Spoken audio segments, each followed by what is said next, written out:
Hello, hello, happy Monday. Oh no, it's never happy on a Monday. So today is the next episode in our series, my series with Scrapping Wonders, Beth Solar. And today we are pairing our stencils with some acrylic paint. So my stencils are really small. They're two stencils that came in two different Felicity Jane kits.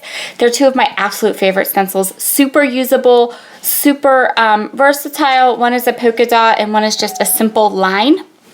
So what I'm doing here is I am taking some Acrytones acrylic paint, which this color is called In the Navy. So it's a really dark, beautiful, rich, saturated navy blue.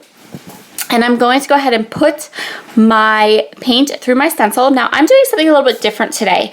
In all of the other episodes we've done so far, I've created backgrounds with my stencils. For this video, I decided I want to do embellishments. So this looks like a big old mess, but we're gonna fix it up, so don't worry about that. The next thing I'm gonna show you here is these are just scraps and little bits from my February Click Kit, and I'm going to pull out a much unused tool from my stash, which is my Sizzix Texture Boutique, and I'm going to use it to emboss a 4x6 sheet of white cardstock. So I'm just going to put this through and go. And just to kind of as a, by the way, you may have noticed when I did my stenciling, I also flipped my stencil over, and that is a great way to use your stencils, to flip them over and to get more of a stamping kind of cool technique on them.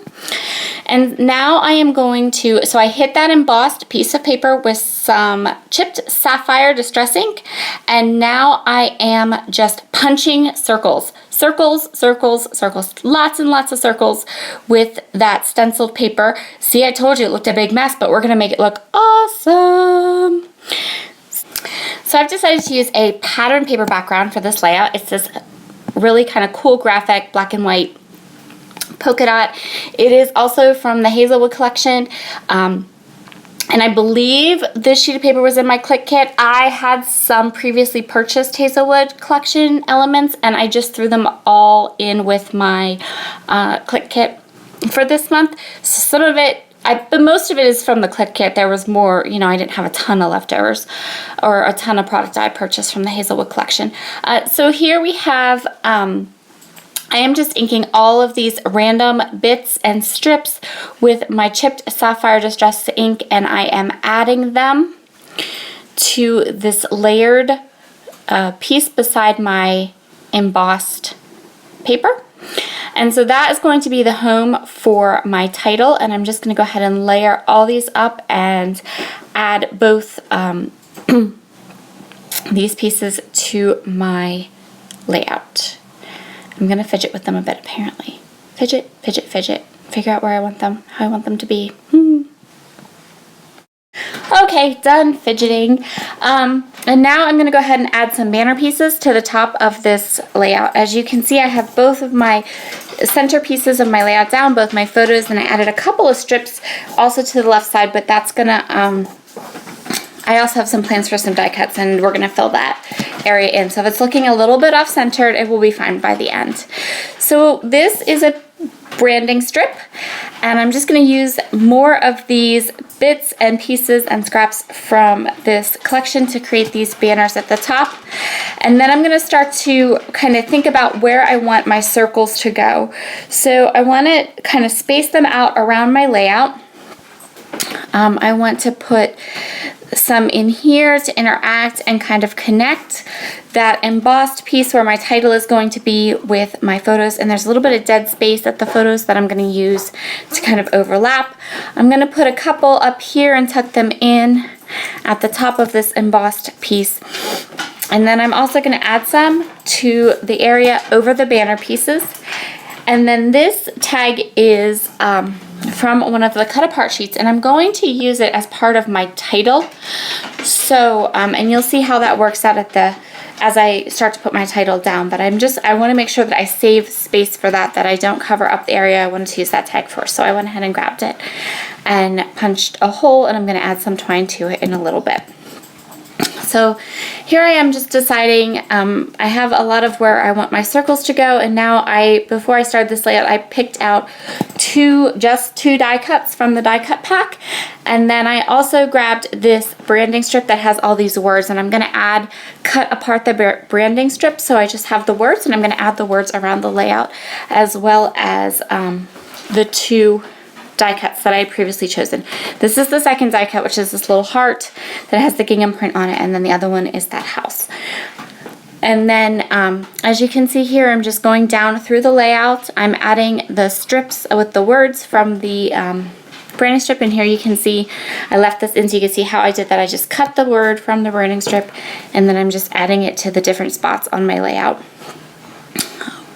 Much more cost effective than the little letter stickers. I was so excited when I saw those branding strips. I knew immediately I was going to be able to cut them up and use them.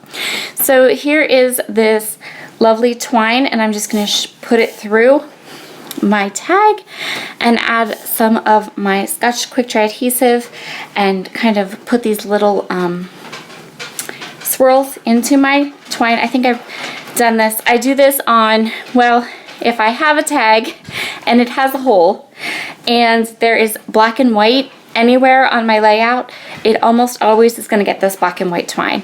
And the twine I use is from Maya Road, and I buy it from a cherry on top, and I buy it in a huge spool of it at a time.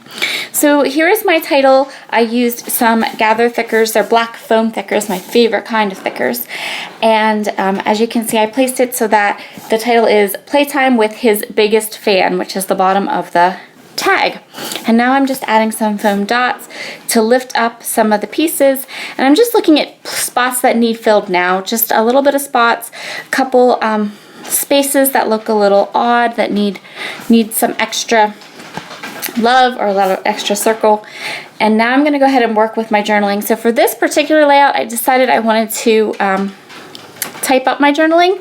So I typed it up onto my computer, printed it out, cut it into strips, and adhered it right there. And now I'm just adding more of these circles to the bottom to bring the journaling into the rest of the layout.